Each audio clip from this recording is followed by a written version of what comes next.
Hi all, അസ്സലാമലൈക്കും. Welcome back to Silna's kitchen. ഇന്നത്തെ recipe നല്ല വെറൈറ്റി ആയിട്ടുള്ള ഒരു അടിപൊളി ഈവനിങ് സ്നാക്സിൻ്റെ റെസിപ്പിയാണ്. ചിക്കൻ വെച്ചിട്ടാണ് ഇത് തയ്യാറാക്കി എടുക്കുന്നത്. നല്ല ടേസ്റ്റി ആയിട്ടുള്ള ഒരു പലഹാരമാണ്. അപ്പോൾ ഇതെങ്ങനെയാണ് തയ്യാറാക്കുന്നതെന്ന് അറിയാനായിട്ട് വീഡിയോ സ്കിപ്പ് ചെയ്യാതെ മുഴുവനായിട്ടൊന്ന് കണ്ടു നോക്കണേ. ആദ്യം തന്നെ ഈ ഒരു പലഹാരത്തിന് വേണ്ടിയിട്ട് നല്ല ഫില്ലിങ്സിനായിട്ടുള്ള ഒരു അടിപൊളി കൂട്ടാണ് തയ്യാറാക്കി എടുക്കുന്നത്. ഇതിനായി സ്റ്റവിലേക്ക് ഒരു പാൻ വെച്ച് കൊടുത്തതിന് ശേഷം ഫ്ലെയിം ഓൺ ആക്കി കൊടുത്തിട്ട് അതിലേക്ക് കുറച്ച് ഓയിൽ ഒഴിച്ചു കൊടുക്കാം. ഓയിൽ ഒന്ന് നന്നായിട്ട് ചൂടായിട്ട് വരുമ്പോൾ നീളത്തിൽ കട്ട് ചെയ്തെടുത്തിട്ടുള്ള ഒരു സബോള ഇതിലേക്ക് ഇട്ട് കൊടുക്കുന്നുണ്ട്. പിന്നെ കുറച്ച് കറിവേപ്പിലയും എല്ലില്ലാത്ത കുറച്ച് പീസ് ചിക്കനും ഇട്ട് കൊടുക്കുന്നുണ്ട്. ഈ വീഡിയോസ് കണ്ടുകൊണ്ടിരിക്കുമ്പോൾ തന്നെ സിൽനാസ് കിച്ചൺ ചാനൽ ആദ്യമായിട്ട് കാണുന്നവരാണെങ്കിൽ പ്ലീസ് ഒന്ന് സബ്സ്ക്രൈബ് ചെയ്തേക്കണേ. ഒപ്പം തന്നെ ഈ വീഡിയോസ് നിങ്ങൾക്ക് ഇഷ്ടപ്പെടുകയാണെങ്കിൽ ഒരു ലൈക്ക് ചെയ്ത് ഷെയർ ചെയ്ത് സപ്പോർട്ട് ചെയ്യാനും മറക്കരുത്. ഇനി ഞാൻ ഇതിലേക്ക് ഇട്ട് കൊടുക്കുന്നത് ഒരു ചെറിയ കഷ്ണം ക്യാരറ്റ് ഗ്രേറ്റ് ചെയ്തതും കുറച്ച് ക്യാപ്സിക്കം നീളത്തിൽ ഇതുപോലെ കട്ട് ചെയ്തെടുത്തിട്ടുള്ളതും 2 ഉണക്കമുളകും അതുപോലെ കുറച്ച് മല്ലിയിലയും ഇട്ട് കൊടുത്തിട്ടുണ്ട്. ഇനി ഇതുപോലെ 1 സ്പൂൺ അളവിൽ വെളുത്തുള്ളി, ഇഞ്ചി, അതിൻ്റെ കൂടെ തന്നെ ഗരം മസാല കൂട്ടും കൂടെ ചതച്ചെടുത്തിട്ടുള്ളതാണ്. ഇതെല്ലാം കൂടെ ആയതുകൊണ്ടാണ് ഇത്രയും ഇട്ട് കൊടുക്കുന്നത്. ഇതുപോലെ 1 സ്പൂൺ നിറച്ചെടുത്തിട്ടുണ്ട്. അത് മുഴുവനായിട്ടും ഇട്ട് കൊടുക്കാം. ഗരം മസാല പൊടി ഉണ്ടെന്നുണ്ടെങ്കിൽ അങ്ങനെ ഇട്ട് കൊടുത്താൽ മതി. മുഴുവനായതുകൊണ്ടാണ് അതിൻ്റെ കൂടെ ഒന്നിച്ച് ചതച്ച് ഇട്ട് കൊടുത്തിട്ടുള്ളത്. ഇനി ഇതിലേക്ക് 1 സ്പൂൺ അളവിൽ മുളക് പൊടി, 1/2 സ്പൂൺ അളവിൽ മഞ്ഞൾപ്പൊടി, പെരിഞ്ജീരകപ്പൊടി, ഇതിലേക്ക് ആവശ്യത്തിനുള്ള ഉപ്പ്, ഇത്രയും ഇട്ട് കൊടുത്തതിന് ശേഷം ഇത് നല്ല പോലെ ഒന്ന് ഇളക്കി കൊടുക്കണം. എന്നിട്ട് ഇതൊന്ന് അടച്ചു വെച്ചിട്ട് വേവിച്ചെടുക്കാം. ചിക്കൻ വേവുന്നവരെ ഇതൊന്ന് നല്ല പോലെ വേവിച്ചെടുക്കണം. ഞാനിപ്പോൾ ഇതുപോലെ നന്നായിട്ട് ഇളക്കി കൊടുത്തിട്ടുണ്ട്. ഇനി ഇതൊന്ന് അടച്ചു വെച്ച് കൊടുക്കാം. ചിക്കൻ ചെറുതായിട്ട് പീസുകളായിട്ട് ഇട്ട് കൊടുത്തത് കൊണ്ട് തന്നെ നമുക്ക് ഒരുപാട് ടൈമൊന്നും വേണ്ടി വരില്ല, പെട്ടെന്ന് തന്നെ വെന്ത് കിട്ടും. ഇപ്പോൾ ഞാനിതൊന്ന് തുറന്ന് നോക്കുന്നുണ്ട്. നമ്മുടെ ഈ ഒരു ചിക്കൻ നല്ലപോലെ വെന്ത് കിട്ടിയിട്ടുണ്ട്. ഇനി ഇതിൻ്റെ ഫ്ലെയിം ഓഫ് ചെയ്ത് കൊടുക്കാം. എന്നിട്ട് ഇതിലേക്ക് ഒരു കാര്യം കൂടി ചേർത്ത് കൊടുക്കാനുണ്ട്. ഇതുപോലെ 1 ടേബിൾ സ്പൂൺ അളവിൽ ടൊമാറ്റോ സോസും മയോണൈസും കുറച്ച് മല്ലിയിലയും കൂടെ ഇട്ട് കൊടുത്തിട്ട് ഇത് നല്ല പോലെ ഒന്ന് ഇളക്കി യോജിപ്പിച്ച് കൊടുക്കുക. ഫ്ലെയിം ഓഫ് ചെയ്തിട്ടാണ് ഇങ്ങനെ ചെയ്യുന്നത്. ഈ ഒരു കൂട്ട് കഴിക്കാൻ തന്നെ ഒരു പ്രത്യേക ടേസ്റ്റാണ് ഇങ്ങനെയൊക്കെ ചെയ്യുമ്പോൾ. മല്ലിയില അതിൻ്റെ ഫ്ലേവർ ഇഷ്ടമുള്ളവർ മാത്രം ഇട്ട് കൊടുത്താൽ മതി, അല്ലാത്തവർക്ക് അത് സ്കിപ്പ് ചെയ്യാവുന്നതാണ്. ഇപ്പം ഞാനിവിടെ ഇതെല്ലാം കൂടെ നന്നായിട്ട് ഇളക്കി കൊടുത്ത് ഇതൊന്ന് മാറ്റി വെക്കുന്നുണ്ട്.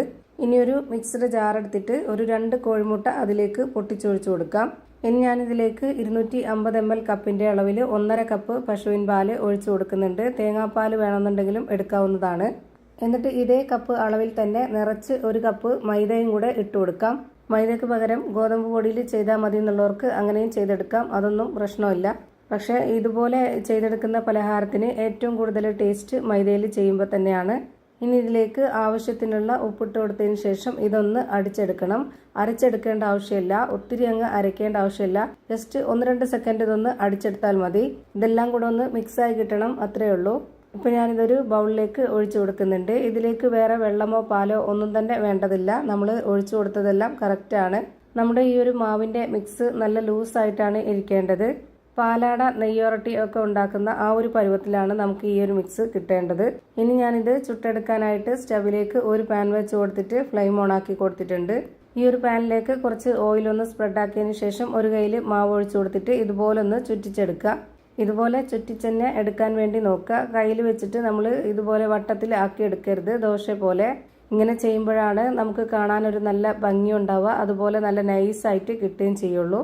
ഇത് ഒരു സൈഡ് വെന്ത് വരുമ്പോൾ തന്നെ പാനിൽ നിന്നൊക്കെ തനിയെ വിട്ട് വരും. അപ്പോൾ നമുക്കിതൊന്ന് തിരിച്ചിട്ട് കൊടുക്കണം. ഇപ്പോൾ ഒരെണ്ണം റെഡിയായി കിട്ടിയിട്ടുണ്ട്. ഇതെടുത്ത് മാറ്റാം. ഒരെണ്ണം കൂടെ ഇനി ചെയ്ത് കാണിക്കുന്നുണ്ട്. ഇതിലേക്ക് ഒരു കയ്യിൽ മാവ് ഒഴിച്ചു കൊടുത്തതിന് ശേഷം ഞാൻ ഇതുപോലെ ഒന്ന് ചുറ്റിച്ചെടുക്കുന്നുണ്ട്. ഓരോ പ്രാവശ്യവും ഇങ്ങനെ ഒന്ന് ചെയ്തെടുക്കുമ്പോൾ നമുക്ക് ഓയിലൊന്ന് സ്പ്രെഡ് ചെയ്ത് കൊടുക്കണം.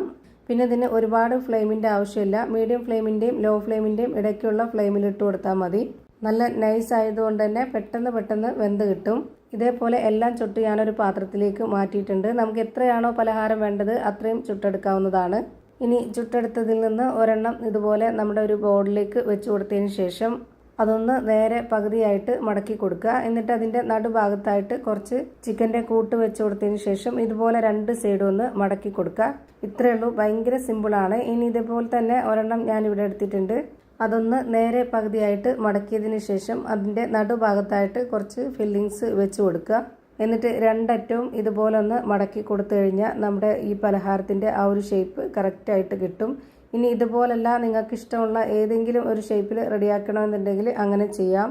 ഇതേപോലെ തന്നെ എല്ലാം ചെയ്ത് ഒരു പാത്രത്തിലേക്ക് മാറ്റിയിട്ടുണ്ട്. ഇനി ഇതൊന്ന് ഫ്രൈ ചെയ്തെടുക്കണം. അതിനായിട്ട് സ്റ്റവിലേക്ക് ഒരു പാൻ വെച്ച് കൊടുത്തതിന് ശേഷം ഫ്ലെയിം ഓൺ ആക്കി കൊടുത്തിട്ട് കുറച്ച് ഓയിൽ ഒഴിച്ചു കൊടുക്കുന്നുണ്ട്. ഓയിൽ ഒരുപാട് ഒഴിച്ചു കൊടുക്കരുത്, വളരെ കുറച്ച് മാത്രം ഒഴിച്ചു കൊടുത്തിട്ട് ഇതുപോലെ ഓരോന്നോരോന്നായിട്ട് അടുക്കി വെച്ച് കൊടുക്കുക. എന്നിട്ടൊരു മീഡിയം ഫ്ലെയിമിൽ വെച്ച് കൊടുക്കണം. ഇതിന് ഒരുപാട് ഫ്ലെയിമിൻ്റെ ആവശ്യമില്ല, പെട്ടെന്ന് കരിഞ്ഞു പോവും. ഇനി ഇത് ആദ്യം ഇട്ട് കൊടുത്തത് പെട്ടെന്ന് തന്നെ ഒന്ന് തിരിച്ചിട്ട് കൊടുക്കാം. ഇപ്പോൾ ഇതിൻ്റെ എല്ലാം ഒരു സൈഡ് വെന്ത് കിട്ടിയിട്ടുണ്ട്. ഇതിൻ്റെ ആ ഒരു സ്കിന്നെ പെട്ടെന്ന് വെന്ത് കിട്ടും, നല്ല നൈസായിട്ട് ഇരിക്കുന്നതുകൊണ്ട് തന്നെ പെട്ടെന്ന് വെന്ത് കിട്ടും. ഇപ്പോൾ ഇതിൻ്റെ രണ്ട് സൈഡും ഒരുപോലെ വെന്ത് കിട്ടി. ഇനി ഇതിൽ ഓരോന്നോരോന്നായിട്ട് എടുത്തു മാറ്റാം. ഭയങ്കര വെറൈറ്റി ടേസ്റ്റി ആയിട്ടുള്ള ഒരു അടിപൊളി പലഹാരമാണ്. ഇതിൻ്റെ സ്കിന്ന് നല്ല സോഫ്റ്റ് ആയിട്ടാണ് ഇരിക്കുന്നത്, നല്ല സോഫ്റ്റ് ആയിട്ടുള്ള പഞ്ഞ് പോലെ ഒരു അടിപൊളി പലഹാരമാണ്. എന്തായാലും ഒന്ന് ട്രൈ ചെയ്ത് നോക്കണം, എല്ലാവർക്കും ഇഷ്ടമാവും. അപ്പോൾ ഇത്രയേ ഉള്ളൂ ഇന്നത്തെ വീഡിയോ ഇഷ്ടമായാൽ ലൈക്ക് ചെയ്യാനും കമൻറ്റ് ചെയ്യാനും ഷെയർ ചെയ്യാനും മറക്കരുത്. അതുപോലെ തന്നെ ഞാനിടുന്ന പുതിയ വീഡിയോസ് നോട്ടിഫിക്കേഷനായിട്ട് കിട്ടുന്നതിന് വേണ്ടി സബ്സ്ക്രൈബ് ചെയ്ത് ബെല്ലൈക്കൺ അമർത്തി അതിൽ ഓൾ എന്ന ഓപ്ഷൻ എനേബിൾ ചെയ്ത് കൊടുക്കാനും മറക്കരുത്. പുതിയൊരു വീഡിയോയുമായി വീണ്ടും വരും. Thank you for watching.